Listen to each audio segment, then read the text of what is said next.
निश्चित रूप से इस तरह के क्वेश्चन आपके बीपीएससी बार बार पूछता है, तो इसका फॉर्मूला हमने बताया था। कई लोग मैथ बैकग्राउंड के नहीं हैं तो थोड़ा उनको ज़्यादा मेहनत करना पड़ेगा मैथ में, और बार बार आप मैथ का प्रैक्टिस कीजिए, ठीक है। जिनका मैथ कमज़ोर भी है तो जितना ही क्वेश्चन जो टाइप का है कम से कम वो टाइप समझने का प्रयास कीजिएगा। ये देखिए एपी का क्वेश्चन है, 5 के बाद क्या है 11, 11 के बाद 17 है, 6 का गैप है, 101वां पद है, तो उतना तक तो आप ऐसे करके पहुंच नहीं पाइएगा। तो इसका एक फॉर्मूला होता है, ट्रिक होता है, TN equal to A plus n-1 into डी, जो कि पिछले क्लास में भी हमने बताया था। डी होता है डिफरेंस, इसके बीच में कितना डिफरेंस है, +6 का डिफरेंस है। पहला ए होता है प्रथम संख्या, ए क्या होता है, प्रथम अंक जो है प्रथम संख्या जहां से शुरुआत हुआ है। TN अंतिम केमा पद निकालना है, तो n का वैल्यू क्या हो गया यहाँ पर 101वां पद आपको निकालना है। प्रथम पद आपका 5 है, ठीक है, अंतिमा पद 101 है, यानी nवां पद, तो 101 डाल देंगे, -1 इंटू क्या करेंगे, डिफरेंस क्या है, सबके बीच में अंतर कितने का है, 6 का है, ठीक है, तो 6 से गुना कर देंगे। ये फॉर्मूला आप लिख लीजिएगा कॉपी में, TN equal to A plus n-1 into डी, ठीक है। और इस तरह का क्वेश्चन अभी तक बीपीएससी कई बार पूछ चुका है, तो हो सकता है कि आपके एग्जाम में पूछ दे। तो आप जब सॉल्व करेंगे तो इसका आंसर 605 आ जाएगा। 5 और 101 में से 1 गया 100, 600, और 600 प्लस 5 कितना हो गया, 605 हो गया, ठीक है। तो बीपीएससी स्पेसिफिक टाइप के क्वेश्चन बार बार पूछती है, इसीलिए आपको प्रीवियस ईयर क्वेश्चन अगर आप कर लेते हैं तो 9-10 क्वेश्चन तो आपको बनाना ही है। तो उम्मीद कीजिए कि 7-8 आपको पुराने पैटर्न पे ही पूछ देगी, इक्का दुक्का ही क्वेश्चन, और उसके लिए कंटेंट में सारा वीडियो पड़ा है, उतना ही आपको करना है, ज़्यादा माथापच्ची नहीं करेंगे, ठीक है। चलिए अब देखिए ये क्वेश्चन, देखिए इस तरह के क्वेश्चन आजकल बराबर बीपीएससी एक क्वेश्चन डाल देता है, और आपने देखा था कि इस तरह के क्वेश्चन जो है आपके 1 to 5 में भी देखने को मिला था, ठीक है। इस तरह का क्वेश्चन जो था, good evening to all, good evening. चलिए पढ़ाई पे ध्यान दीजिए, कॉपी कलम लेके बैठा कीजिए, जब भी मैथ रीजनिंग हो तो कॉपी कलम लेके बैठा कीजिए। उससे क्या होगा कि केवल देखने से मैथ बनेगा नहीं, ठीक है। जब तक आप कॉपी पे लिखिएगा नहीं क्वेश्चन को कैसे बना रहे हैं, तब तक आपको समझ में नहीं आएगा, ठीक है। और जब हम बना ले उसके बाद आप लोग खुद भी क्वेश्चन में आपको व्हाट्सएप ग्रुप में भेज ही देता हूँ, तो वहाँ से भी लेकर के खुद भी बनाया कीजिए, और फिर देखिए कहाँ कमी रह गया। तो या तो खूब मेहनत कीजिए या मैथ को छोड़ दीजिएगा, तो आप रिजल्ट से लूज हो जाइएगा। पहले मैं आपको बता दूं, अगर आप मैथ के 9-10 क्वेश्चन को अगर नहीं कर पाइएगा, वहां पे अगर 10 में अगर 5 भी सही नहीं होगा तो आप बहुत पीछे हो जाइएगा, ठीक है। तो कम से कम तो कुछ तो आपको क्वेश्चन बनाना पड़ेगा, ठीक है। चलिए अब इस तरह का क्वेश्चन देखिए, ये सब 9th-10th का क्वेश्चन है। क्वाड्रेटिक इक्वेशन याद कीजिए, 10th क्लास में आपने पढ़ा होगा अगर मैट्रिक पास किया ईमानदारी से तब, ठीक है। तो उसमें जो है इस तरह के क्वेश्चन को बनाने के लिए हम लोग उपाय करते थे, जैसे 2x² है तो इसको तोड़ देंगे, तो इसको क्या लिख सकते हैं, 2√6x माइनस क्या करेंगे, √6x करेंगे, तो उससे क्या होगा, √6x हो जाएगा, यानी 2√6x। चूंकि इसको हमको तोड़ना है, यहाँ 2 है तो 2 को कॉमन लेने के लिए हमको क्या करना होगा, इसको 2√6x लिख दिया माइनस √6x, तो ये क्या बच जाएगा आपका √6x, ठीक है। माइनस क्या हो गया 6 इक्वल टू क्या हो गया 0, ठीक है। ऐसे भी 2 छक 12 होता है, 2 और 6, ठीक है। तो यहाँ इस तरह में हमने तोड़ दिया। अब इसको देखिए 2x कॉमन ले लिए, तो ये क्या हो गया, x प्लस क्या हो गया आपका √6, ये हो गया। यहाँ पे -√6 कॉमन लीजिए, तो x प्लस क्या हो जाएगा √6, क्योंकि √6 हो गया, plus minus minus √6 into x, तो ये हो गया, इक्वल टू क्या हो गया आपका 0 हो गया। अब इसको तोड़िएगा तो क्या हो गया 2x माइनस √6 इंटू, इसी टाइप का क्वेश्चन आप देखे थे 1 to 5 में भी आपको पूछ दिया था, इक्वल टू 0, ठीक है। तो इसको कुछ नहीं, बस इसी पैटर्न पे बना लेना है। 2x इक्वल टू क्या हो गया आपका -√6 इक्वल टू 0, तो 2x इक्वल टू क्या हो गया √6, और x इक्वल टू क्या हो गया √6/2, क्या हो गया √6/2। और इधर जो हो गया एक हो गया आपका x प्लस √6 इक्वल टू 0, तो x इक्वल टू क्या हो गया -√6, तो एक हो गया आपका √6/2 और एक हो गया -√6। देखिए आपको दिख रहा है, यहाँ पे दिख रहा है √6/2 और एक हो गया -√6। तो इस तरह के क्वेश्चन को आप इस विधि से बना सकते हैं, ठीक है। आराम से क्वाड्रेटिक इक्वेशन है उसको तोड़ के आप बना सकते हैं।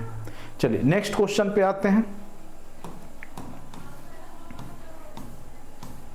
अब देखिए ये भी क्वेश्चन बहुत आसान है, ये सब देखिए अगर गौर कीजिए तो 9th-10th के क्वेश्चन है, अगर गौर कीजिएगा तो आपको पता चलेगा ये 9th-10th का क्वेश्चन है। बनाइए तो आप लोग खुद बनाइए, तो ये तो बहुत बार आप लोग जब समीकरण सॉल्व करते होंगे 9th-10th में, और आपका जो पहला चैप्टर ही है ये समीकरण को सॉल्व करने वाला। बनाइए तो जरा इसका आंसर आप लोग तेजी से निकाल के बताइए। जब तक आप लोग दिमाग पे जोर नहीं देंगे तब तक आपका मैथ आपके हाथ में नहीं आएगा, ठीक है। हमको कहिएगा हम तो तुरंत आपको 1 घंटा में पूरा बना के बैठ जाएंगे सारा, ठीक है, लेकिन आपको सबसे बड़ी बात है कि आपका वहां पे दिमाग कितना चलेगा, ये सबसे बड़ी बात है, ठीक है।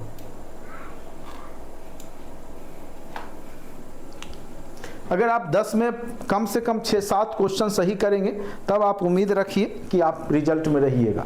और यही जो 6-7 नंबर 10 में कम से कम मैं बोल रहा हूँ, लोग तो यहाँ 10 में 10 भी ले आएंगे, मैथ रीजनिंग के सेक्शन में तो पूरा 80% स्कोर हो ही सकता है आराम से, ठीक है। और यही प्लस पॉइंट होता है, जो कि अभी भी कंपटीशन जो लोग 65 प्लस हैं जनरली 1 to 5 में, वो वही हैं जिनका बैकग्राउंड मैथ साइंस का है, मैथ रीजनिंग का है, मैथ साइंस का है, वो पहले से पढ़ चुके थे। बाद बाकी लोग जो 50, 55, 60 जाते जाते आउट हो गए। क्यों आउट हो गए? क्योंकि उनसे मैथ बन नहीं रहा था, प्रेशर में बना नहीं पाए, और खास करके 9th-10th का मैथ का क्वेश्चन दे दिया गया और थोड़ा कैलकुलेशन लेंदी हो रहा था तो लोग नहीं कर पाए, तो ये यहाँ पे कमियां थी। तो अब तो आपको पता है कि आपको क्या करना है, किस तरह के मैथ को आपको ज्यादा पढ़ के जाना है। अब देखिए ये क्या है, इसमें समीकरण है 2x + 3y = क्या हो गया, 10 हो गया, ठीक है। 3x - y = क्या हो गया, 4 हो गया। आप ऐसा कर सकते हैं, इसको 3 पुराने के लिए यहाँ पे 3 से मल्टीप्लाई कर सकते हैं, इक्वेशन 2 में 3 से गुना कर दिए। अब इसको लिखिएगा 2x + 3y = क्या हो गया, 10 हो गया। इसको गुना कीजिएगा 9x - 3 × y - 3y = 4 तिहाई 12 हो गया। दोनों को जोड़ेंगे तो क्या हो गया, यहाँ पर 9 × 2 = 11, x = क्या हो गया, 22 हो गया। तो x = क्या हो गया, x = आपका कितना हो गया, 2 हो गया। 11 × 2 = 22। जब x = 2 हो गया, समीकरण 1 में पुट कर दीजिए, तो 2 × 2 = 4 + 3y = 10। तो ये क्या हो गया, 3y = क्या हो गया आपका, 10 - 4 गया तो 6। तो y = क्या हो गया, y = 2। तो x भी 2, y भी 2, x भी 2, y भी 2। कहाँ पे ऑप्शन आ रहा है, x भी 2, y भी 2, ऑप्शन नंबर डी में। आंसर हो गया आपका ऑप्शन नंबर डी। देखिए सॉल्व कीजिए, इस तरह के क्वेश्चन आप लोग 9th-10th में बना चुके होंगे। देखिए कहीं दिक्कत है तो बोलिए, मैं फिर से समझाऊंगा आपको।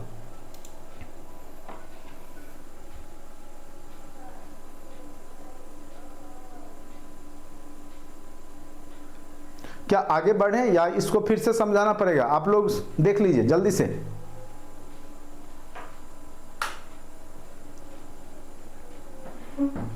फिर से चलिए, यहां पे देखिए समीकरण है 2x + 3y = 10 था, ठीक है। 3x - y = 4, ठीक है। तो अब देखिए ऊपर में 3 है, यहाँ तो y है, तो यहाँ 3 करेंगे तभी ये प्लस माइनस कटेगा। तो 3 कैसे होगा, जब इस समीकरण में हम 3 से गुना कर देंगे। तो हमने समीकरण 2 में 3 से गुना कर दिया, पहला को रहने दिया, तो पहले को ऐसे ही उतार दिया समीकरण 1, 2x + 3y = 10। दूसरे में हमने 3 से गुना किया, 3 तिहाई 9x, 3y 4 तिहाई 12 लिख दिया। चूंकि समीकरण 1 और 2 को जोड़ेंगे तभी प्लस माइनस कटेगा, +3y, ये -3y कट गया। अब ये 9 × 2 = 11x हो गया, = 10 12 22 हो गया। 11x = 22, तो x = 22/11 यानी 2। जब x का मान 2 आ गया तो समीकरण 1 में पुट कर दिए, तो 2 आ गया, तो 2 × 2 = 4। चूंकि x का मान 2 हो गया तो 2 × 2 = 4 + 3y = 10, ठीक है। तो यहाँ पे 3y = 10 में से 4 गया 6, तो y = 2। तो यानी x = 2, y = 2। उम्मीद करते हैं कि आप लोग को समझ में आ गया होगा। अगर अब भी समझ में नहीं आया तो हमें माफ़ कीजिएगा, इससे ज़्यादा हम आपको नहीं समझा पाएंगे।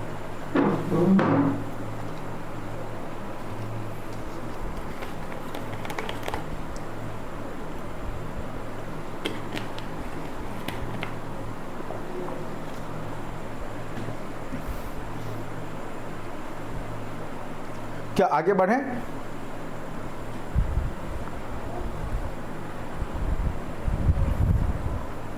देखिए ये सब छोटा छोटा क्वेश्चन है, आपको समझना पड़ेगा।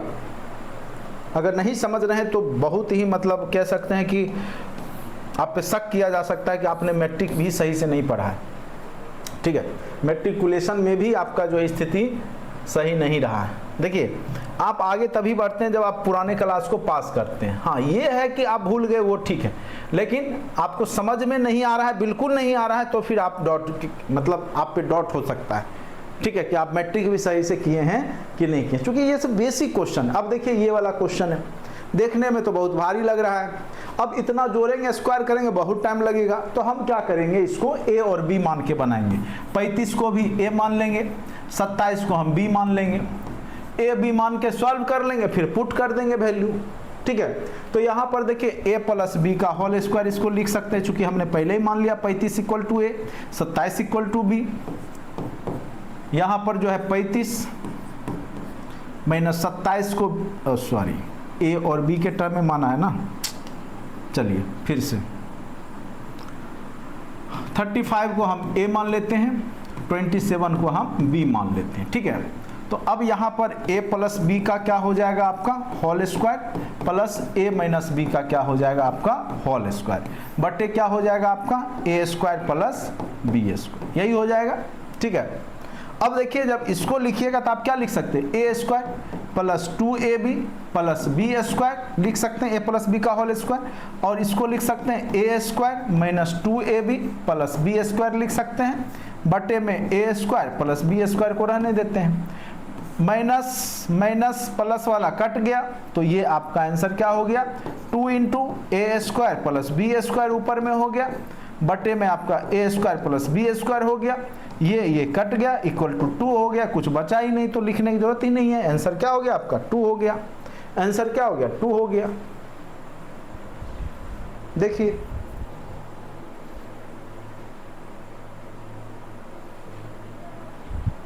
सबका आंसर आ गया। ये क्वेश्चन बहुत ही इंपॉर्टेंट है, बहुत ही इंपॉर्टेंट है, VBI बीपीएससी बार बार पूछ। देखिए बीपीएससी जो है ना आपका बेसिक नॉलेज चेक करता है, मैथ रीजनिंग तो बिल्कुल बेसिक देगा वो, एकदम कोडिंग डिकोडिंग का देखिएगा, नंबर सीरीज का देता है, अल्फाबेट जैसे ये आपका सिंप्लीफिकेशन का उठा के मैथ का क्वेश्चन दे देगा, आपको मेंसुरेशन का फॉर्मूला आधारित क्वेश्चन दे देगा, एपीजीपी का फॉर्मूला आधारित क्वेश्चन दे देता है, प्रोबेबिलिटी का, मतलब केवल वो जानता है कि आप मैट्रिक इंटर सही से पढ़ के मैथ आए हैं कि नहीं आए हैं, उसको तो आपको जो बनाना है वो बनाएगा ही, ठीक है, लेकिन आपका बेसिक चेक करता है। तो इसीलिए ये सब जो टॉपिक है ना ये बेसिक है, याद रखिएगा। फॉर्मूला आपको ए प्लस बी का पता है कि नहीं है, ए प्लस बी का होल स्क्वायर क्या होता है, ए माइनस बी का होल स्क्वायर क्या होता है, तो ये सब जब पता होगा तभी आप अच्छे से इस तरह के क्वेश्चन को बना पाइएगा, ठीक है। तो ये सब अगर नहीं पता है तो याद कर लीजिए, कंटेंट में ऑलरेडी सिंप्लीफिकेशन हमने अच्छे से करवा रखा है, उसको भी आप लोग देखा कीजिए, जो कंटेंट में पड़े वीडियो है उसको भी आप लोग अच्छे से देखने का प्रयास कीजिए, देखेंगे तब जाकर के आपका बेहतर हो जाएगा, ठीक है।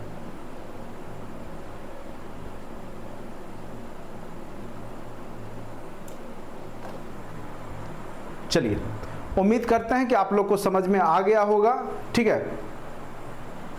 इस तरह के क्वेश्चन को कैसे बनाएंगे, ए और बी मान के बनाएंगे, और आपको ऑलरेडी ए प्लस बी का होल स्क्वायर भी पता होगा और ए माइनस बी का होल स्क्वायर भी पता होगा। क्या होता है A square plus 2ab plus B square, A minus B का होल स्क्वायर क्या होता है A square minus 2ab plus B square, बटे में ये क्या हो गया A square plus B square, फिर जब यहाँ पे ये कट गया, ठीक है, उसके बाद बचा क्या ए स्क्वायर प्लस ए स्क्वायर, तो 2a स्क्वायर हुआ, बी स्क्वायर 2b स्क्वायर हुआ, 2 कॉमन ले लिया हमने, ए स्क्वायर प्लस बी स्क्वायर लिख दिया, फिर नीचे में ए स्क्वायर प्लस बी स्क्वायर हुआ, ये कट गया, आंसर क्या आ गया आपका 2 आ गया। उम्मीद करते हैं कि समझ में आ गया होगा, कहेंगे तो आगे बढ़ जाते हैं हम। चलिए क्या आगे बढ़ जाए, चलिए अब देखिए ये क्वेश्चन बना, ये चक्रवृद्धि ब्याज के तरह ही जनसंख्या भी बढ़ता है।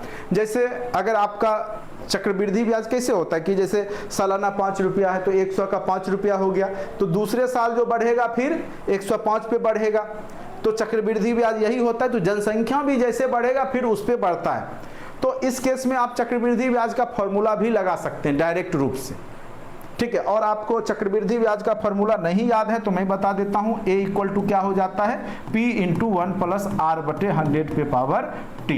t यहाँ समय है, r रेट है, दर है, किस दर से बढ़ेगा, ठीक है। a यहाँ पे टोटल अमाउंट होता है मिश्रण, p यहाँ प्रिंसिपल होता है मूलधन, ठीक है। तो इस स्थिति से आप ये फॉर्मूला लगा के भी डायरेक्ट जनसंख्या वाला पे भी अप्लाई कर सकते हैं। जिस प्रकार से आप चक्रवृद्धि ब्याज निकालते हैं उसी प्रकार से जनसंख्या वाला क्वेश्चन भी बना सकते हैं। जैसे एक गांव की जनसंख्या कितना है, 16,500 है, कितना है, तो प्रिंसिपल ये हो गया 16,500 हो गया, ठीक है। उसके बाद रेट कितना है, वार्षिक कितना बढ़ रहा है, 10% की दर से 10/100 हो गया।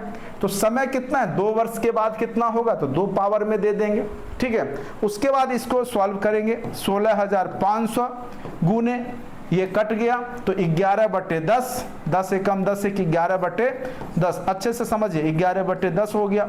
ये 2 शून्य कट गया, 121 गुने 165 कर लीजिए, 121 गुने 165 कीजिए, आंसर आपका आ जाएगा 5 एकम 5, 5 दूनी 10 का 0 बाकी 1, 6 एकम 6, 6 दूनी 12 का 2 बाकी 1, 6 एकम 6, 1 एकम 1, 2 एकम 2, 1 एकम 1, 5 6 6 2 8 1 9, 6 2 8 1, 18,965, ठीक है। 6 2 8 1 9, कोई मिस्टेक तो नहीं हुआ, 5 एकम 5, 5 दूनी 10 का 0 बाकी 1, 5 एकम 5 1 6, 6 एकम 6, 6 दूनी 12 का 2, अच्छा यहाँ पे देखिए 7 हो जाएगा, ठीक है। तो यहाँ पे 19,965, आंसर क्या हो गया आपका 19,965, कितना हो गया 19,965, ठीक है। तो कहीं मिस्टेक होता है तो वो आप देख लीजिए, एक बार चेक कर लीजिए, ठीक है। आंसर क्या हो गया आपका 19,965, ठीक है, 19,965। तो देखिए एक विधि तो ये है आपका, इस विधि से बना सकते हैं, डायरेक्ट चक्रवृद्धि ब्याज का फॉर्मूला लगा के इस तरह के क्वेश्चन को बना सकते हैं। देखिए बीपीएससी फिर इस तरह का क्वेश्चन पूछेगा, अगर अभी हम आपको करवाएंगे 200 क्वेश्चन, देखिएगा बार बार इस तरह के क्वेश्चन रिपीट हुए हैं, इसका मतलब है कि बीपीएससी इस तरह के क्वेश्चन को पूछता है, ठीक है। तो आप लोग समझ गए, एक तो ये हो गया। दूसरा ट्रिक क्या है कि अगर आपका 10% सालाना वृद्धि हो रहा है 2 वर्ष के लिए है, तो आप क्या कीजिए 10 + 10 कर लीजिए, प्लस 10 गुने 10/100 कर लीजिए, ठीक है। यानी पहला साल 10%, फिर 10, यानी x + y + xy/100 एक ट्रिक होता है जिसके माध्यम से भी आप सालाना वृद्धि को जोड़ सकते हैं। यहाँ पे एक था तब, तो अगर मान के चलिए वहाँ पे पहला साल 10% वृद्धि होता, दूसरे साल 20% होता, तो उसमें आपको टाइम लगता, तो उस स्थिति में ये फॉर्मूला यूज करके आगे बढ़ जाइएगा। तो ये कितना 10 10 20 क्या हो गया 20 + 100/100 यानी 21%। आप डायरेक्ट निकाल लीजिए किसका 21%, तो 16,500 का 21% निकाल लीजिए और उसको 16,500 में जोड़ दीजिए। चूंकि इतना वृद्धि होगा, ये जो आप निकालिएगा वृद्धि हो गया, उसको जब मूल जनसंख्या में जोड़ दीजिएगा तो वृद्धि वाला पार्ट आ जाएगा, टोटल जनसंख्या आ जाएगा। तो ऐसे भी बना सकते हैं आप, 21% निकाल लिए, जितना आएगा कीजिए 165 गुने 21 कीजिए, देखिए कितना आता है, 165 गुने 21 करके निकालिए,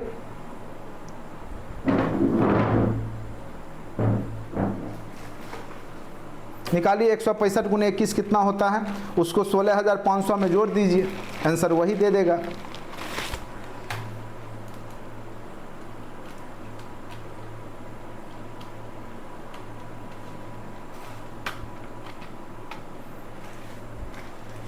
कितना आया 3,465।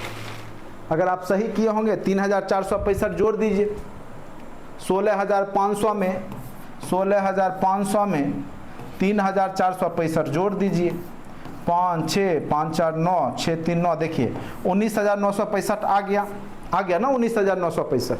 क्यों आ गया, क्योंकि आप डायरेक्ट वृद्धि निकाल लिए। वृद्धि कितना था 10% का 2 साल हुआ, तो इसका फॉर्मूला होता है 2 बार हुआ अगर चक्रवृद्धि ब्याज के भी केस में ये फॉर्मूला आप ट्रिक से लगा सकते हैं। तो x + y + xy/100 यानी सालाना 10 का वृद्धि हुआ, तो 10 + 10 + 10 गुने 10/100, 21% वृद्धि हो रहा है। तो आप डायरेक्ट 16,500 का 21% निकाल लीजिए और उसको आप जोड़ दीजिए, 16,500 में आप उसको जोड़ दीजिए 21% निकाल करके, तो यहाँ पे आपका 3465 आ गया। और 3465 को आप चूंकि इतना वृद्धि हो गया, 21% क्या होता है, वृद्धि हुआ। तो टोटल जनसंख्या पूछ रहा है ना, कुल जनसंख्या, केवल वृद्धि पूछता तो 3465 ही होता। पूछ रहा है कि बाद में इसकी जनसंख्या क्या होगी, कुल क्या होगा, तो 3465 बेसिक में जोड़ना होगा ना जो शुरुआत में था, तो 16,500 में 3465 जोड़ देंगे, तो इस केस में भी 19,965 हो गया। बहुत ही महत्वपूर्ण क्वेश्चन है, बीपीएससी कई बार इस तरह के क्वेश्चन को पूछ चुकी है। उम्मीद करते हैं कि आप लोग को समझ में आ गया होगा।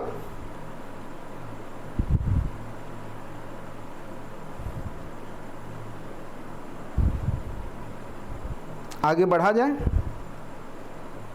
किन्हीं को दिक्कत है तो फिर से पूछ सकते हैं, या आगे बढ़ा जाए।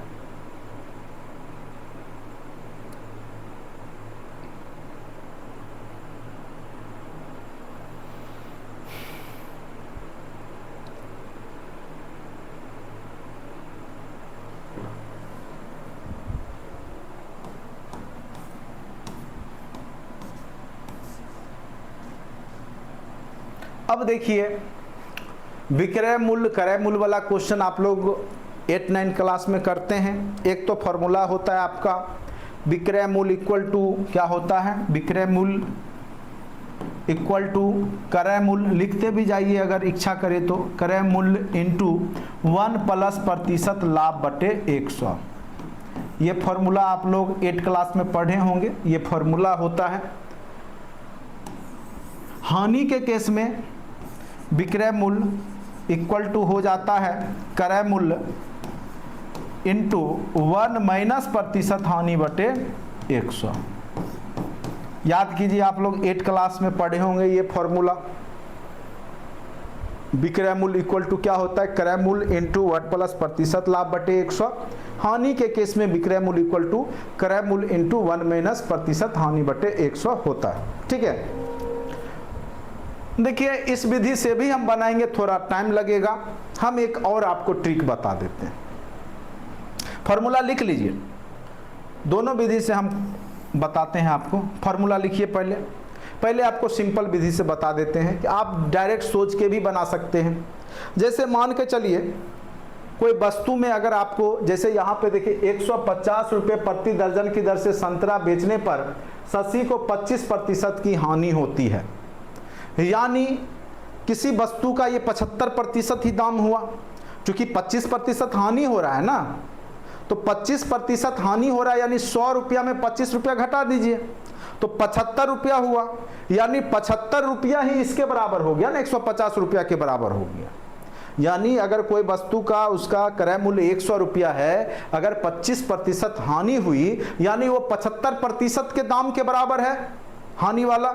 तो डायरेक्ट भी आप इस तरह के क्वेश्चन को बना सकते हैं कि 125 रुपया प्रति दर्जन की दर से संतरा बेचने पर शशि को 25% की हानि हुई, यानी यह संतरा का जो 150 रुपया है वो वास्तव में उसका होना चाहिए कितना, तो यहां पे देखिए ये इसका 75% ही ना हो गया।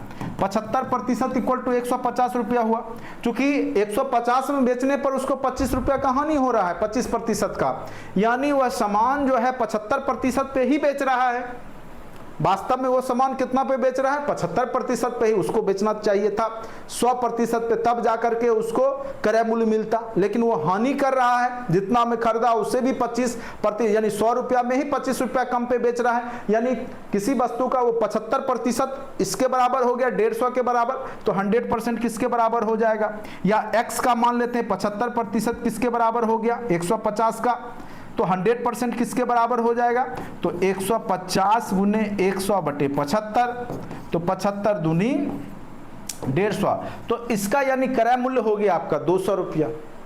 समझ रहे हैं बात को, किसी भी वस्तु को उसने हानि पे बेचा, 200 रुपया हो गया इसका क्रय मूल्य। अब बोलता है कि 20% लाभ कमाने के लिए कितना में बेचेगा, तो 200 क्रय मूल्य हो गया 20%, 100 रुपया में उसको 20 रुपया लाभ होना चाहिए था।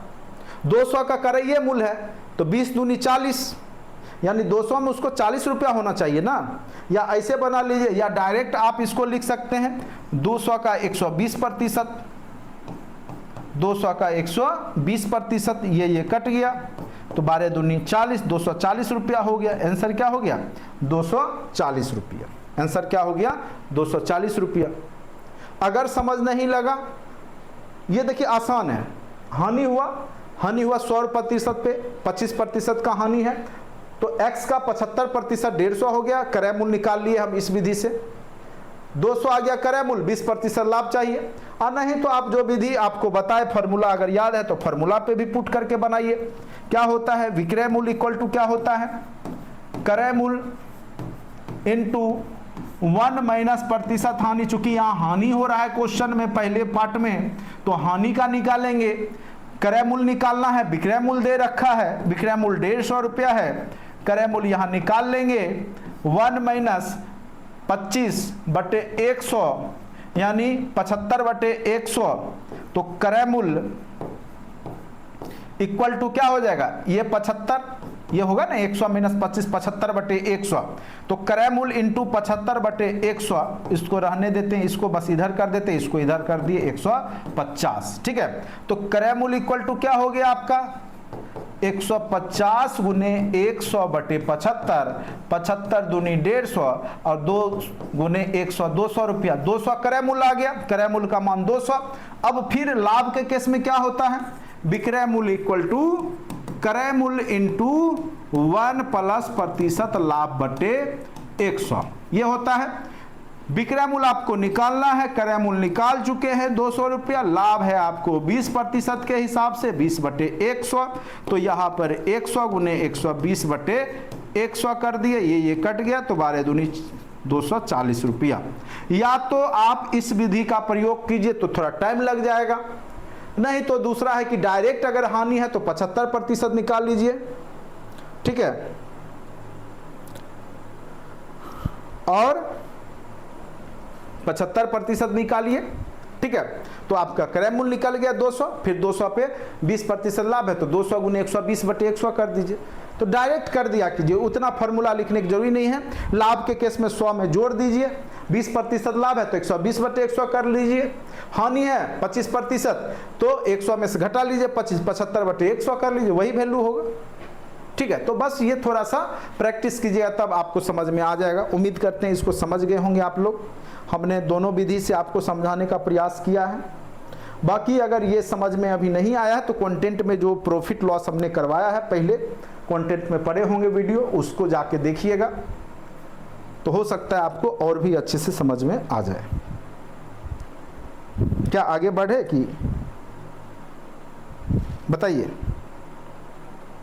चलिए, देखिए मेरा प्रयास है कि आप लोग को समझ में आए, लेकिन सबसे बड़ी बात यह है कि विक्रय मूल्य क्रय मूल्य कभी सुने होंगे तब तो समझ में आएगा। विक्रय मूल्य मतलब होता है बेचने का मूल्य, क्रय मूल्य होता है खरीदने का मूल्य। हानि मतलब आप जिस वस्तु, हानि तो समझ ही रहे होंगे, खरीदे 100 रुपया में बेच दिया 80 रुपया में, तो 20 रुपया का हानि हो गया। खरीदे 100 रुपया में 120 में बेच दिए तो 20 रुपया का लाभ हो गया, तो वही हो गया। तो ये छोटे छोटे टर्म को समझ रहे होंगे, उम्मीद करते हैं। चलिए, ये क्वेश्चन आसान सा है, बनाइए तो आप लोग।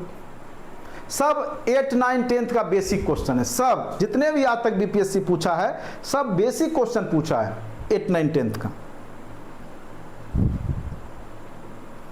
बनाइए तो जरा, देखें आप लोग का दिमाग कितना काम कर रहा है।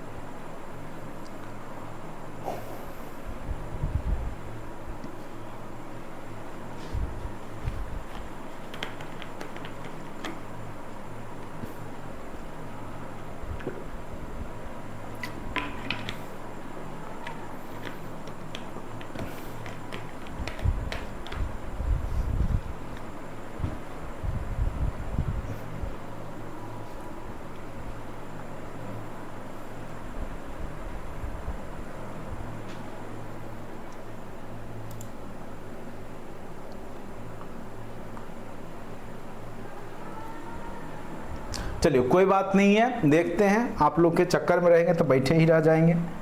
अब देखिए समचतुर्भुज है। अब यहाँ पर देखिए विकर्ण दे दिया है। विकर्ण एक कितना है, समचतुर्भुज के विकर्णों की लंबाई 10 सेंटीमीटर है। मान चलिए एक यहाँ से यहाँ तक जो है आपका 10 सेंटीमीटर, यहाँ से यहाँ तक कितना है 10 सेंटीमीटर है। और इधर आपको दे दिया कितना 24 सेंटीमीटर, यहां से यहां तक कितना है 24 सेंटीमीटर, ठीक है। इधर 10 सेंटीमीटर, इधर 24 सेंटीमीटर है। तो स्वाभाविक सी बात है, समांतर चतुर्भुज समचतुर्भुज है तो आपका दो विकर्ण है, तो अगर ये टोटल 10 है तो जो बीच में काटेगी तो वहां पे 5-5 का हो जाएगा, ये 5 हो गया, ये 5 हो गया, ठीक है। तो इस केस में आपका ये टोटल 24 है तो ये 12 हो गया, ये 12 हो गया, आपका ये निकल गया, ये निकल गया। अब सबसे लंबी भुजा ये कर्ण हो गई, कर्ण निकाल लीजिए। कर्ण इक्वल टू क्या होता है, लंब का स्क्वायर प्लस आधार का स्क्वायर रूट ओवर, यही होगा ना। जैसे ये 5 हो गया आपका, ये 12 हो गया, तो ये आपको निकालना है। अगर हम A B C D लिख देते हैं, ठीक है, तो आपको जो है पता है CD की लंबाई, CB की लंबाई दे रखा था 10, तो ये आधा 5 हो गया, ये आधा 5 होगा, चूंकि 10 है टोटल तो बीच में काटेगी तो 5-5 हो गया, तो यहां से यहां तक 5 हो गया, ठीक है। यहां से यहां तक कितना हो गई 5 हो गई, और इधर से इधर जब 24 है टोटल तो यहां से यहां तक कितना हो गया 12 हो गया, इधर 5 हो गया, इधर 12 हो गया, तो ये आप निकालिएगा। तो रूट ओवर क्या हो जाएगा, कर्ण इक्वल टू क्या होता है, कर्ण का स्क्वायर होता है ना, तो कर्ण इक्वल टू रूट ओवर लंब का स्क्वायर प्लस आधार का स्क्वायर, 5 का स्क्वायर प्लस 12 का स्क्वायर हो गया। तो अगर आप कीजिएगा तो 25 और प्लस 144, 25 प्लस 144 कितना हो गया 169 रूट ओवर, तो ये कितना हो गया 13, इसकी लंबाई क्या आ गई 13। जब ये 13 आ गया तो चूंकि यह परिमाप पूछ रहा है समचतुर्भुज का परिमाप, चूंकि चारों भुजा क्या है बराबर है, तो ये 13 है तो ये भी 13 होगा, ये भी 13 होगा, ये भी 13 होगा, तो क्या हो गया समचतुर्भुज का परिमाप कितना हो गया 13 चौका 52, कितना आंसर हो जाएगा 52 सेंटीमीटर, आंसर कितना हो जाएगा 52 सेंटीमीटर। बहुत ही महत्वपूर्ण क्वेश्चन है, बीपीएससी कम से कम 4 बार ये क्वेश्चन पूछ चुकी है। फिर आएगा देखिएगा, अभी प्रीवियस ईयर हम लोग करेंगे ना, इस तरह के क्वेश्चन फिर आपको देखने को मिलेगा, थोड़ा बहुत डिजिट चेंज करके, थोड़ा बहुत कॉन्सेप्ट लगा के।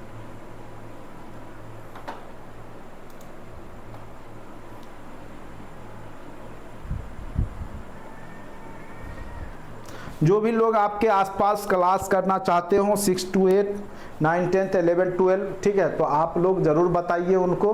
डेमो यूट्यूब पे पड़े रहते हैं, उसको कहिए देखेगा, ज़रूर क्लास से जोड़िए, ठीक है। फ़ायदा निश्चित रूप से होगा। लोग यहाँ 1000, 8,000, 10,000 का बैच लेके और क्वेश्चन जो है 10 भी नहीं लड़ता है। आप देखिए 11, 12 में 100 में 120 में 100 प्लस क्वेश्चन हमारे क्लास नोट्स के हैं, अभी भी नोट्स है, और क्वेश्चन निकालिए देख लीजिए, अच्छे से पढ़ लीजिए, तब समझ में आ जाएगा। चलिए, तो जो लोग पढ़े अच्छे से, जिन लोगों को भरोसा हुआ उन लोग का बेहतर हुआ है, बाकी आपकी इच्छा है, जैसे कह रहे हो वैसे कीजिए, नहीं तो अपना जो इच्छा है वैसे कीजिएगा।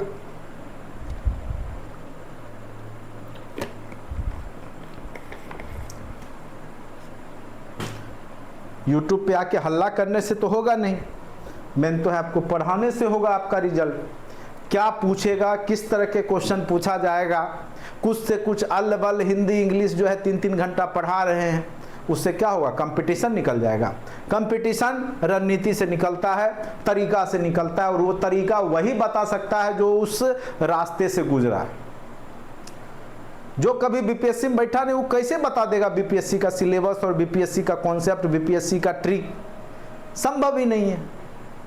तो आप लोग सीटेट वाले टीचर से बीपीएससी का तैयारी करते हैं तो यही सब होता है, बाद में रोते हैं। चलिए,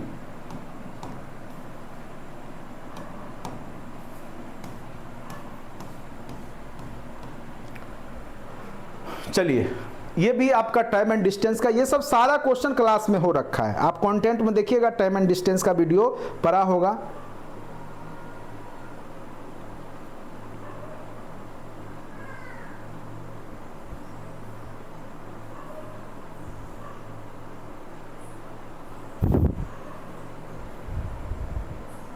चलिए, यहां पर देखिए, ये सेम टू सेम क्वेश्चन याद कीजिए। जब हम लोग TRE 0.1 पढ़ रहे थे तो वहां पर भी इस तरह के क्वेश्चन को हमने आपको बताया था, बहुत सारा क्वेश्चन करवाया था। मैथ का तो क्वेश्चन लगभग सेम पैटर्न का था, मैथ रीजनिंग में तो कोई दिक्कत ही नहीं था। हाँ, जीके जीएस 1 to 5 में केवल टफ पूछा गया, चाहे महिला हो चाहे पुरुष हो, उसमें हम मानते हैं कि आपके 70 क्वेश्चन ही बनाने लायक थे, जो कि एक आम स्टूडेंट से बन सकता था, उसके आगे नहीं बन सकता था, क्योंकि बहुत क्वेश्चन डीपली पूछ दिए गए, जो समान टीचर क्या प्रशासनिक सेवा वाले भी बैठते तो वो भी 75 से ज़्यादा नहीं ला पाते। गारंटी के साथ में बोलता हूँ 75 से ज़्यादा उनका भी नहीं आता, क्योंकि मैथ बहुत कैलकुलेटिव था, टाइम टेकन था, ठीक है। हाँ, तो सबसे बड़ी बात है कि अगर आप डायरेक्शन में सही है तो जो लोग पढ़े, भरोसा तो 60-65 तो ला ही रहे। और 1 to 5 के लिए आप देखिएगा 50-55 जाते जाते आपका कट ऑफ क्लियर हो जाएगा। मुझे लगता है 50 से 65 के बीच में ही वेरी करेगा रिजल्ट, जो भी हो 50 प्लस और 65 के बीच में कोई भी कैटेगरी होगा हो जाएगा। 65 प्लस पे तो 110% श्योर रहिए, कोई भी कैटेगरी में जनरल वालों का भी रिजल्ट बन जाएगा।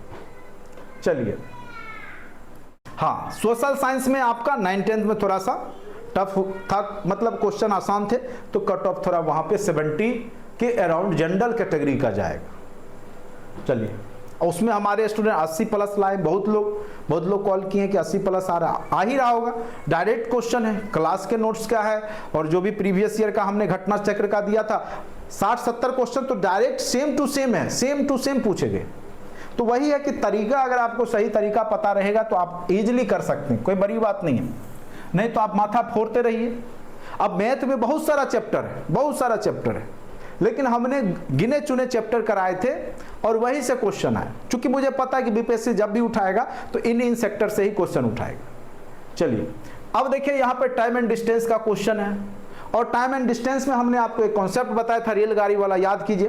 तो रेलगाड़ी के केस में हमने क्या बोला था कि जो रेलगाड़ी की जो लंबाई होती है वही टोटल डिस्टेंस होता है, ठीक है। रेलगाड़ी 140 मीटर लंबी है, 60 किलोमीटर प्रति घंटा की चाल से चल रही है। चाल कितना है? 60 किलोमीटर प्रति घंटा चाल है, ठीक है। और उसी दिशा में एक कुत्ता है जो रेलगाड़ी के समानांतर 18 किलोमीटर, देखिए वो भी कम अपना रेस पकड़े हुए है, 18 किलोमीटर प्रति घंटा की चाल से कुत्ता जो है दौड़ रहा है, ठीक है, 18 किलोमीटर प्रति घंटा की चाल से। अब देखिए, हमने बताया था जब एक दूसरे के विपरीत डायरेक्शन में आए उस स्थिति में जोड़ते हैं। जो सापेक्ष चाल होता है उस स्थिति में क्या होता है? अपेक्षिक चाल उस स्थिति में क्या हो जाता है? जब अपोजिट डायरेक्शन होता है दोनों का, दोनों एक दूसरे की तरफ से आ रहा है, उस केस में जुट जाता है। जुटता इसीलिए है क्योंकि उधर से आ रहा है उधर से आ रहा है तो टाइम कम लगेगा ना, आप जल्दी मिल जाइएगा ना एक दूसरे को। और दोनों साथ ही दौड़ रहे हैं तो पार करने में टाइम लगेगा। उस स्थिति में आप अगर सेम डायरेक्शन है, समान दिशा है, तो सापेक्षिक चाल क्या होता है? उस स्थिति में घट जाता है। याद कीजिए, अच्छे से बताया था हमने। सापेक्षिक चाल क्या हो जाएगा? दोनों का क्या हो जाएगा? अंतर हो जाएगा। सापेक्षिक चाल क्या हो जाएगा? तो एक 60 किलोमीटर प्रति घंटा है, एक 18 किलोमीटर है, लेकिन सेम डायरेक्शन में है। जिस डायरेक्शन में ट्रेन जा रहा है उसी डायरेक्शन में कुत्ता भी जा रहा है, तो दोनों का क्या हो जाएगा? घट जाएगा। तो 60 में से 18 घटा दीजिए, क्या हो जाएगा? 42 किलोमीटर प्रति घंटा। 60 में से कितना है? 18 घटाइए, क्या हो जाएगा आपका? 42 किलोमीटर प्रति घंटा। इसका सापेक्षिक चाल हो गया। डिस्टेंस आपका निकला हुआ है। लेकिन एक बात गौर कीजिए, डिस्टेंस यहाँ मीटर में है और यहाँ आपका चाल किलोमीटर प्रति घंटा में है। और किलोमीटर प्रति घंटा को मीटर पर सेकंड में बदलने के लिए हमने आपको बताया था 5/18 से क्या करते हैं? गुना कर देते हैं। किलोमीटर प्रति घंटा को अगर हमको मीटर पर सेकंड में बदलना है तो उसको हम 5/18 से क्या करेंगे? गुना कर देंगे, ठीक है। तो अब देखिए यहाँ पर कितना है? 42 किलोमीटर प्रति घंटा। डिस्टेंस आपका कितना आ गया है? तो 140 मीटर है। चूंकि डिस्टेंस यहाँ मीटर में है तो डिस्टेंस चाल इक्वल टू दूरी बटे समय होता है। चूंकि यहां पे आपको समय ही निकालना है तो समय इक्वल टू क्या हो गया? दूरी बटे चाल। और सापेक्षिक चाल क्या है? चूंकि सेम डायरेक्शन में 42 किलोमीटर प्रति घंटा, लेकिन यह किलोमीटर में है, ऊपर में मीटर में है, दोनों को सेम यूनिट में बदलेंगे तो इसको मीटर पर सेकेंड बदलने के लिए 5/18 से गुना कर देंगे। क्या करेंगे? 5/18 से गुना कर देंगे। 18 ऊपर चला जाएगा तो वैल्यू क्या हो जाएगा? 140 गुने 18/42 गुने 5, यही होगा। अगर आप इसको काटिएगा तो आप इजीली काट सकते हैं। देखिए इसको अगर 10 से काट लेते हैं या आप ऐसे करते हैं, कटेगा 6 से काट लीजिए, 6 सत्ते 42, 6 18, 7 दूनी 14, 5 चौका 20, 4 तिहाई 12। तो आंसर क्या हो गया आपका 12 सेकेंड। देखिए ऑप्शन नंबर जो डी है, डी है कि सी है, जो भी हो, ए बी सी, तो 12 सेकेंड आंसर क्या हो गया आपका, सी में है, 12 सेकेंड आंसर हो गया। सी में ऑप्शन दिया हुआ है 12 सेकेंड, आंसर क्या हो गया 12 सेकेंड। याद कीजिए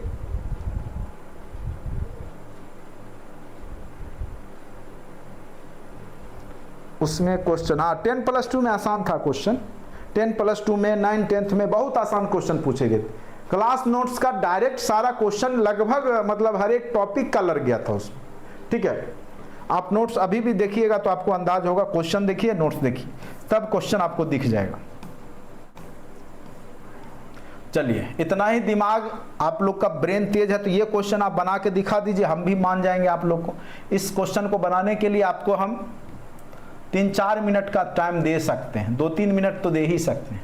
बनाइए तो जरा, चलिए थोड़ा सा नीचे कर देते हैं।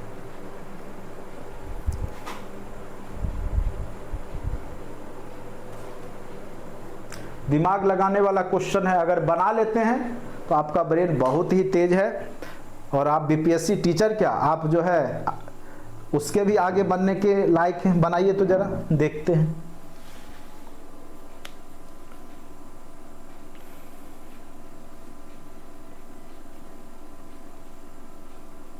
हाँ यही सब क्वेश्चन हमने आपको टेस्ट में भी दिया है, चूंकि इसलिए दिया है कि आपका प्रैक्टिस इस तरह के क्वेश्चन का हो जाए, ठीक है। अब देखिए जिस तरह का पिच होगा, मैदान होगा जिस तरीका का, तो उस तरीका का तो बैटिंग बॉलिंग होना चाहिए ना, तभी तो वहाँ चौका छक्का लगेगा। तो आपको तो पता होना चाहिए कि किस तरह का वहाँ पे जो है बॉलिंग होने वाला है। तो जिस तरीका का बॉलिंग होगा उस तरह का हमने प्रैक्टिस भी बनाया है आपके लिए स्पेशली, ठीक है। ये नहीं कि अपना कुछ से कुछ क्वेश्चन 2018 वाला डाल दिए, अपना 6000 का सेट बना के बेच लिए और अंधाधुन स्टूडेंट खरीद के पढ़ भी लिए, पास भी नहीं किए।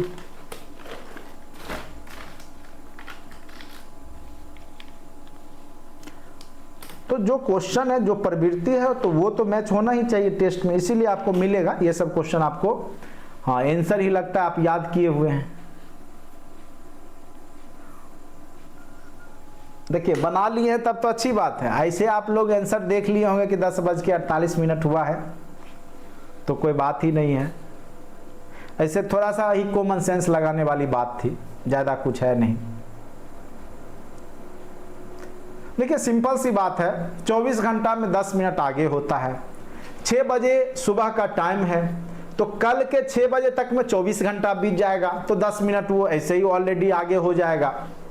जब आपका 24 घंटा में 10 मिनट आगे होता है तो यहाँ 11 बज रहे हैं, समय कितना बज रहा है 11 बज रहा है, यानी 6 बजे सुबह से 5 घंटा आगे है। तो 24 घंटा में चूंकि 10 मिनट आगे बढ़ेगा तो 1 घंटा में कितना बढ़ जाएगा 10/24, वही 5 घंटा में तो लगभग 2 मिनट के आसपास होगा। चूंकि आपका तो यहाँ पे घड़ी तो आगे बढ़ेगा 5, ठीक है। देखिए इसको समझिएगा, अप्रॉक्स आंसर निकाल लीजिएगा तेजी से, नहीं तो आप एकदम पूरा फॉर्मूला यूज कीजिएगा, पूरा एकदम तरीका से बनाइएगा तो बहुत लेंदी है। थोड़ा सा कॉन्सेप्ट अगर लगाते हैं तो इजीली बन जाएगा। देखिए जैसे मान के चलिए आज 6 बजे सुबह में, मान के चलिए 6 बजे सुबह में घड़ी देख लिए कि 6 बज रहा है। यह घड़ी 24 घंटा में क्या होता है 10 मिनट आगे बढ़ जाता है 24 घंटा में, यानी जब अगला 6 होगा, यानी कल का जब सुबह होगा, आज 6 बजे इतना है तो कल के जब 6 बजेंगे तो ये कितना आगे रहेगा, तो 10 मिनट आगे रहेगा। कितना आगे रहेगा, तो ये 10 मिनट आपका आगे रहेगा, ठीक है 24 घंटा। लेकिन कह रहा है कि कल के 11 बजे पूर्वाह्न, तो यानी 5 घंटा और आगे। तो चूंकि 24 घंटे में यह घंटे में 10 मिनट आगे बढ़ता है, तो इसलिए 1 घंटे में यह 10/24, इसीलिए 5 घंटे में क्या हो जाएगा 10/24 गुने 5 हो जाएगा, यही होगा। तो 10×5 = 50/24, तो 24 दूनी 48, 2 पॉइंट समथिंग 2 मान के चलिए, तो 2 मिनट इधर और 10 मिनट इधर, 12 मिनट उसका बढ़ना चाहिए। तो 11 बज रहा है तो वास्तविक समय क्या होगा, 12 मिनट पहले का होगा। तो 10 यहाँ पे 11 में से अगर आप घटा लीजिएगा कितना, तो 12 मिनट, ठीक है। 10 दू 12 मिनट आपको घटा लीजिए तो पैसा लीजिएगा यहाँ पे, तो 60 हो गया, 60 में से 12 गया 48, 1 घंटा गया तो 10:48 मिनट, अप्रॉक्स 10:48 मिनट, ठीक है। तो इसको इसी तरीका से बनाइएगा, ज़्यादा माथापच्ची करने की आवश्यकता नहीं है आपको, ठीक है। हाँ, 10:47 से 48 के बीच में, तो वही 10 में 48 दिया है तो एकदम सही है, वो उतना कहते।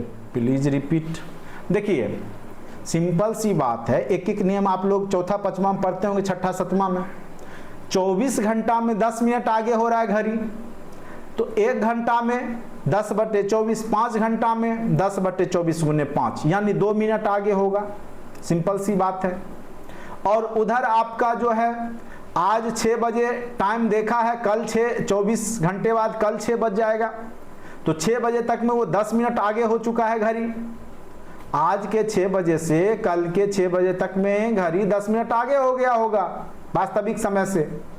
और चूंकि 11 बजे ये पूर्वाहन घड़ी इंकित कर रहा है, तो 6 बजे 24 घंटे बाद तो 10 मिनट आगे हुआ, तो 10 मिनट आगे हुआ है 24 घंटा में। तो उधर जो 11 बजे टाइम बता रहा है कि 11 बजे घड़ी इंगित करता है, तो उस समय कितना समय हो रहा होगा, क्योंकि 5 घंटा आगे हो गया 24 घंटे से।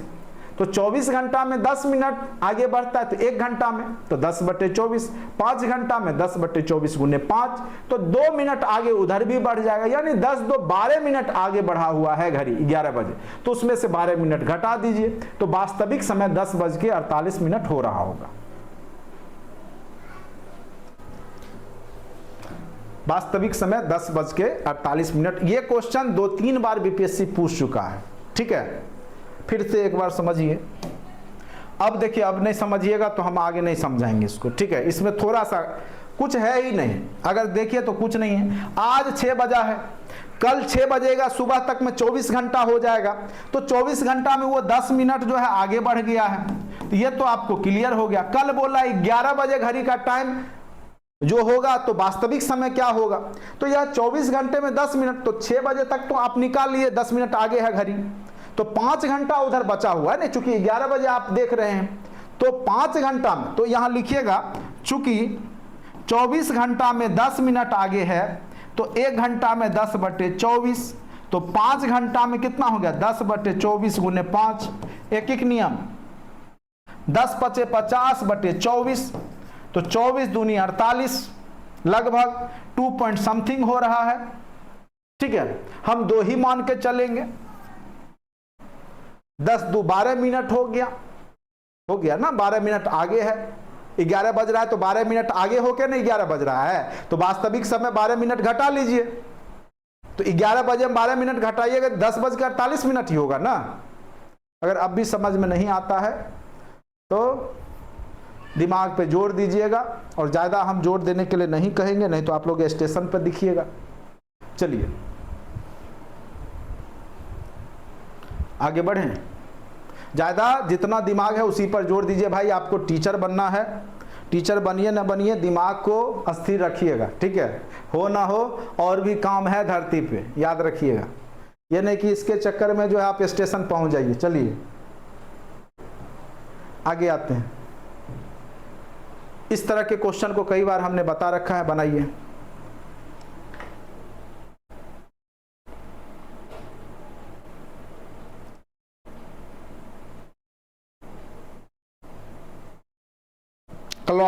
क्लॉक का क्वेश्चन है, याद कीजिए।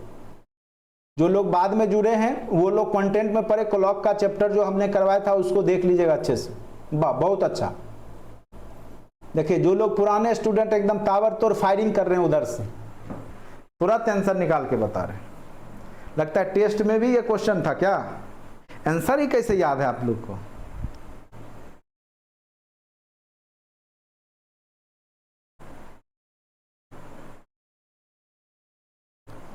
मुझे लगता है टेस्ट में भी हमने दिया था इस क्वेश्चन को, लगता है इसीलिए आप लोग टेस्ट बनाए। चलिए, हाँ वही बात है, नहीं तो इतना जल्दी आप लोग कैसे निकाल लीजिएगा। बिल्कुल बिल्कुल, चलिए बहुत अच्छी बात है। बहुत लोग तो टेस्ट लगा रहे हैं, बहुत लोग तो इंतजार में होंगे, आएगा लास्ट महीना नवंबर में लगाएंगे, सिलेबस सर आने देते हैं, रूटीनर आने देते हैं, क्या रहेगा नहीं रहेगा देख लेंगे, तब सेट उट बनाएंगे, तो उनका रिजल्ट भी देखते रहेगा। पढ़ने वाले यहाँ देख रहे हैं, हमने आपको एनिशिएंट मिडेवल सब कंप्लीट करा दिया, पूरा कंप्लीट है।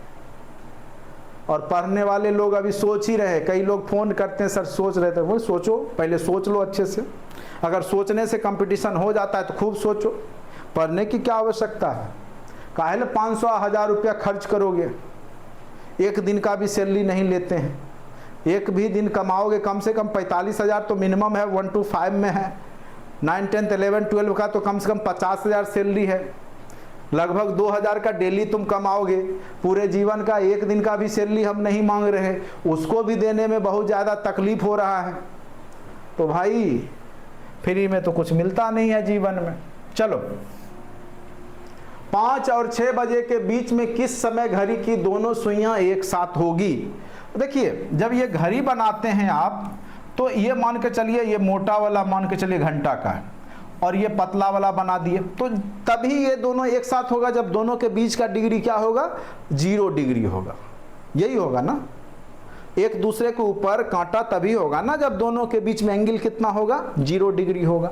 स्वाभाविक सी बात है। और आपको फॉर्मूला हमने लिखा रखा है, क्या होता है कोण equal to angle equal to क्या होता है, 60h माइनस 11m/2 होता है ना, 60h माइनस 11m/2 होता है।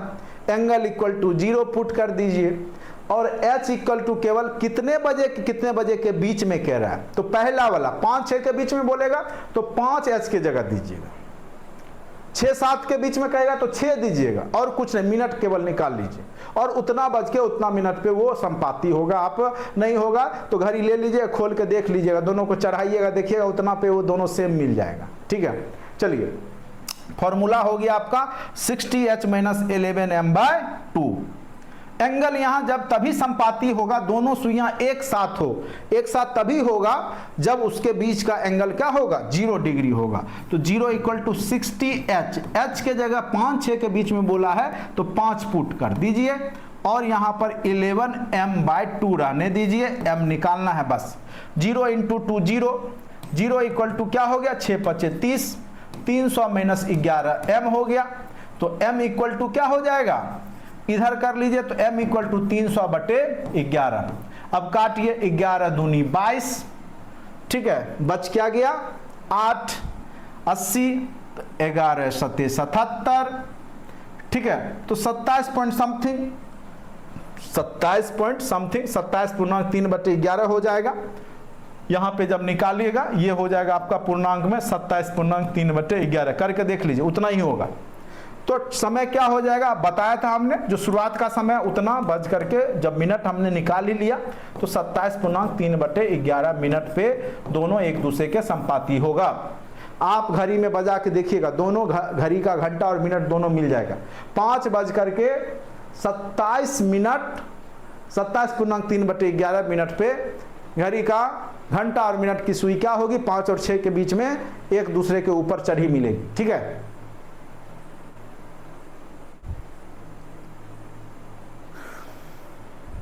कोई बात नहीं है, बाद में जुड़े हैं, परीक्षा के बाद भी जुड़ते तब भी कोई बात नहीं है। ठीक है, जब जागो तभी सवेरा, अगले बार के लिए फिर ट्राई करते ना, फिर स्टेट आने वाला है, 6 महीने बाद फिर होगा, फिर बीपीएससी आएगा, टेंशन लेने की बात नहीं है। जब तक चुनाव नहीं हो बिहार में जो है टीचर, रेलवे कह रहे, बिहार पुलिस, बिहार एसएससी, भले ज्वाइनिंग होगा 2030 में, लेकिन वैकेंसियां तो आएगी ही आएगी।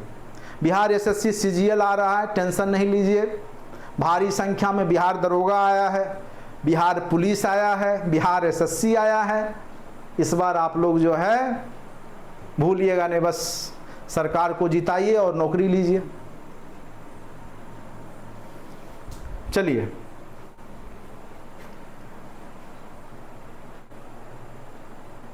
समझ में आया? अब कहिएगा ये फॉर्मूला कहाँ से आया भाई?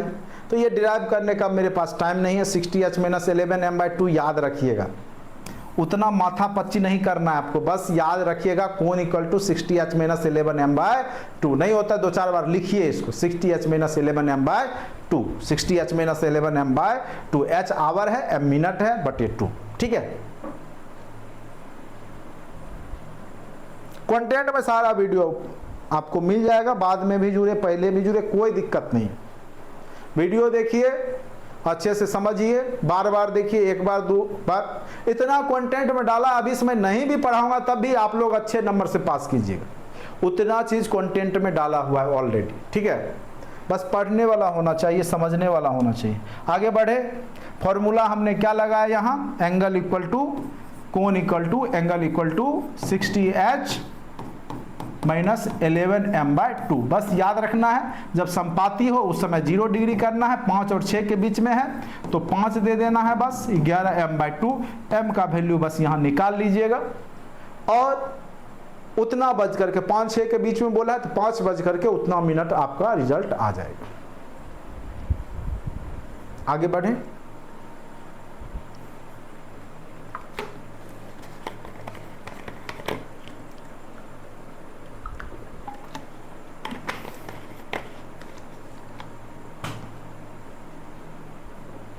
क्या आगे बढ़ा जाए? बहुत लोग सोच में पड़े हुए हैं।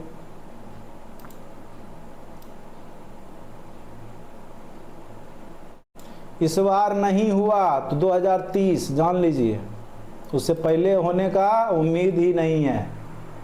इस बार जी जान लगा दीजिए। इस बार अगर आप लोग चूक गए तो फिर 2030। चलिए, बहुत ही आसान क्वेश्चन टाइम एंड वर्क का है। देखिए, जब भी क्वेश्चन पूछता है ना बीपीएससी तो आसान ही पूछता है। चैप्टर अलग अलग से पूछ रहा है लेकिन आसान क्वेश्चन रहता है, इतना जान लीजिए। Basic question, time and work अगर नहीं पढ़े तो कंटेंट वीडियो पड़ा हुआ है, उसको देखिएगा और इसको बनाइए। तो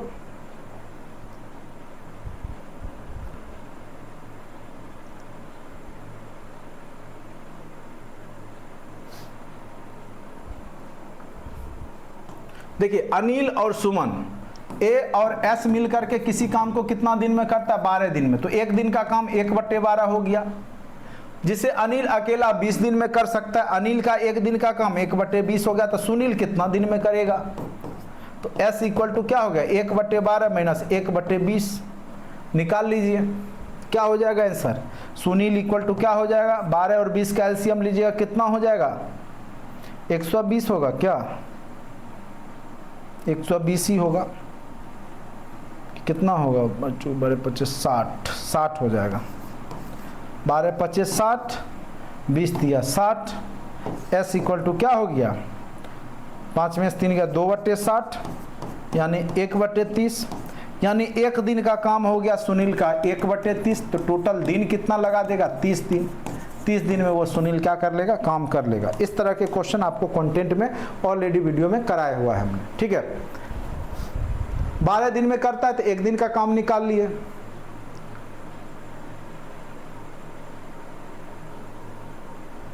अनिल 20 दिन में करता है, उसका एक दिन का काम हो गया 1/20। अनिल और सुनील मिलके 1/12 दिन, एक दिन का काम घटा दिए, आंसर आपका हो गया 30 डे। कितना हो? 2/60 यानी 1/30। तो सुनील का एक दिन का काम 1/30 है, यानी टोटल वह 30 दिन में काम कर लेता है। चलिए, यह तो आसान सा क्वेश्चन था। चलिए, वही क्वेश्चन है, देखिए, देख रहे हैं, उसी सब टाइप का क्वेश्चन आ रहा है, रिपीटेड हो रहा है। 34 क्रिकेट खेलना पसंद करता है, 26 बैडमिंटन खेलता है, साथ ही प्रत्येक विद्यार्थी 2 खेलों में से कम एक खेल खेलना पसंद करते हैं।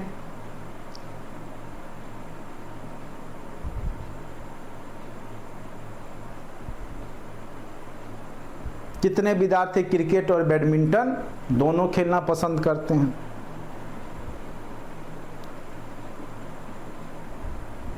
तो हमने क्या बताया था? टोटल इक्वल टू क्या होता है? टोटल इक्वल टू अलग अलग सब्जेक्ट को जोड़ना है, दोनों वाले को घटाना है, यही बताया था और कुछ नहीं बताया था। तो क्या बताया था, total equal to number of A plus number of B minus number of A union B, जो दोनों को पसंद हो, जो दोनों व्यक्ति को पसंद हो।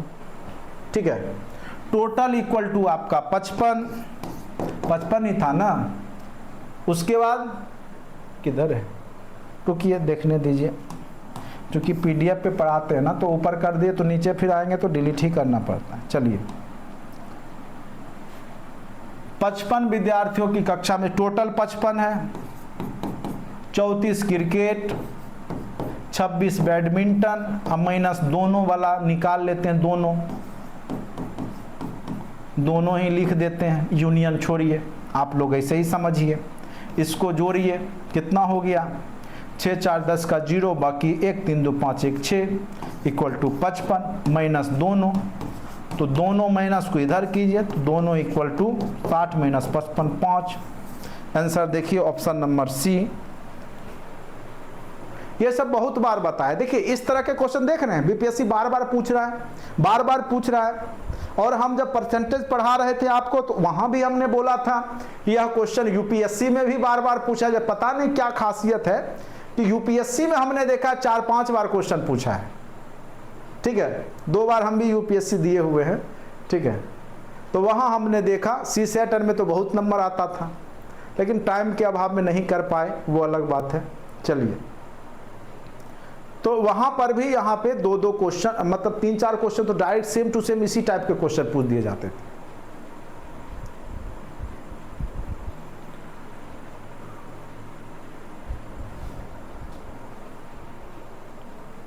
क्या आगे बढ़े? आज रहने देते हैं कि और पढ़ने का मन है आप लोग का। ज्यादा पढ़ा देंगे फिर आपको दिक्कत ही होगा, फिर कहिएगा सर आप ही पढ़ के खुद दे समझते हैं, हम लोग को समझ में नहीं आता है।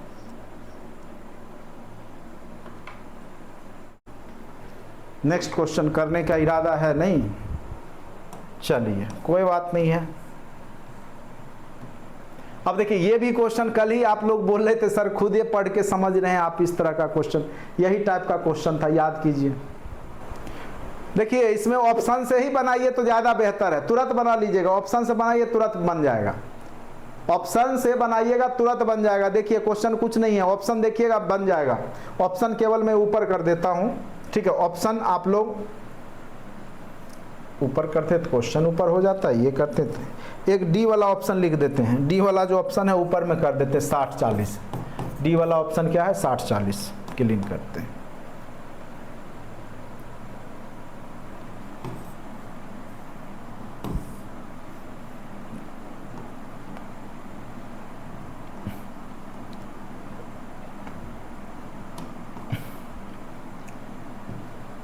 छोड़िए ऑप्शन जो भी हो, ऑप्शन आपका 60-40 भी है, 120 और 20 भी है, 80 और 40 भी है। ठीक है, जैसा हो। अब देखिए वे 2 प्राकृत संख्या कौन सी है जिनका गुणनफल 2400 है, जिनका गुणनफल 2400 है और उनके वर्गों का योगफल कितना है, 5200 है। इसका सबसे आसान तरीका वही है, ऑप्शन पुटिंग। अब देखिए जिसका गुणनफल, यानी मान के 2 प्राकृत संख्या x y है जिनका गुणनफल 2400 होना चाहिए, तो जैसे मान के चलिए हम पुट करते हैं 60-40 या 120-20 करते हैं, तो 120 गुने 20 किए तो 2400, ये तो पूर गया। लेकिन अगर हम जिनके वर्गों का योगफल क्या है 5200, तो 2400 का स्क्वायर, सॉरी 1200 का स्क्वायर प्लस 20 का स्क्वायर, देखिए 5200 पूरेगा, तो ये तो हो जाएगा बराबर है 44 से 144 डबल 0। ठीक है, कितना था, 120 था ना, हाँ 120, तो 120, तो ये आपका डबल 0 हो गया, प्लस 20 विसंगर 400। अब जोड़िए ये कितना हो गया, तो 14,800 हो गया। तो ये 5200 पूरा नहीं पूरा, तो ये तो ऑप्शन होगा नहीं। अगर 60-4 वाला पुट कीजिएगा 60-40 तो ये पूर जाएगा। 60 गुने 40 गुणनफल भी 2400 पूर रहा है, और इसका अगर स्क्वायर कीजिएगा 60 का स्क्वायर प्लस 40 का स्क्वायर, तो ये देखिए 6×6 = 3600, प्लस 4 चौक 1600, ये 1600 कीजिएगा तो 5200 भी पूर गया। तो ये दोनों फैक्टर ये आपका पूर जा रहा है। अगर हम ऑप्शन लेते हैं 60-40 वाला तो दोनों का गुणनफल भी पूर जा रहा है 2400 और वर्गों का योगफल भी 5200 पूर जा रहा है। तो आंसर यही होगा। डायरेक्ट ऑप्शन पुट करके हम बना सकते हैं, चारों ऑप्शन देख करके। अगर आप सिंपल विधि से बनाना चाह रहे हैं, अगर आपको जो है बहुत टाइम मिल गया है, एकदम सोने लायक टाइम मिला हुआ है बीपीएससी के एग्जाम में कि आप घुलट पुलट सकते हैं, तो आप क्या कीजिए, आराम से बनाइए। बनाने के लिए क्या है, दो प्राकृत संख्याएं कौन सी है जिनका गुणनफल, मान लीजिए माना कि एक संख्या x, दूसरी संख्या मान लीजिए y। एकदम आराम से बनाइए, x बटे, कहीं मिस्टेक नहीं, x गुने y इक्वल टू क्या हो गया 24। एक ये हो गया x y का मान 2400 हो गया। और जिनके वर्गों का योगफल, वर्ग का योगफल कितना दे दिया 5200 दे दिया है। अब आपको दो फॉर्मूला पुट करना होगा तभी आप एक्स वाई का मान निकाल सकते हैं। एक तो आपको पता है x प्लस वाई का होल स्क्वायर क्या होता है, X square plus Y square plus 2xy। अब देखिए एक्स स्क्वायर वाई स्क्वायर का वैल्यू आपका 5200 है, प्लस 2 का मान तो 2xy का मान आपका कितना दिया 2400, जोड़ दीजिए तो ये हो गया आपका 10,000। तो x plus Y equal to क्या हो गया रूट ओवर 10,000। तो 10,000 का क्या हो जाएगा, 2 शून्य बचेगा। तो एक समीकरण ये हो गया। अब देखिए एक क्वेश्चन जो आप 2 सेकंड में बना सकते थे वो क्वेश्चन अब आपको 5 मिनट लगेगा। चलिए अब देखिए फिर एक फॉर्मूला, आपको पता है x माइनस वाई का होल स्क्वायर क्या होता है, तो X square plus Y square minus 2xy होता है। X square plus Y square 5200 होता है, अब माइनस 2 इंटू 2400, 4800 माइनस 5200 तो यानी 400। तो x minus Y equal to क्या हो गया 20। तो एक हो गया आपका x minus Y equal to क्या हो गया 20। एक समीकरण ये हो गया। तो एक हो गया x plus Y equal to 100 और एक हो गया x minus Y equal to 20, Y Y cut गया, 2x इक्वल टू क्या हो गया 120, x इक्वल टू 60 हो गया। तो y इक्वल टू स्वाभाविक सी बात है पुट कर दीजिए, x plus Y equal to 100 है तो x पुट कीजिएगा तो y इक्वल टू क्या हो गया 40। तो 60-40 यहाँ भी आ गया। अब जो इच्छा हो आपकी मर्जी।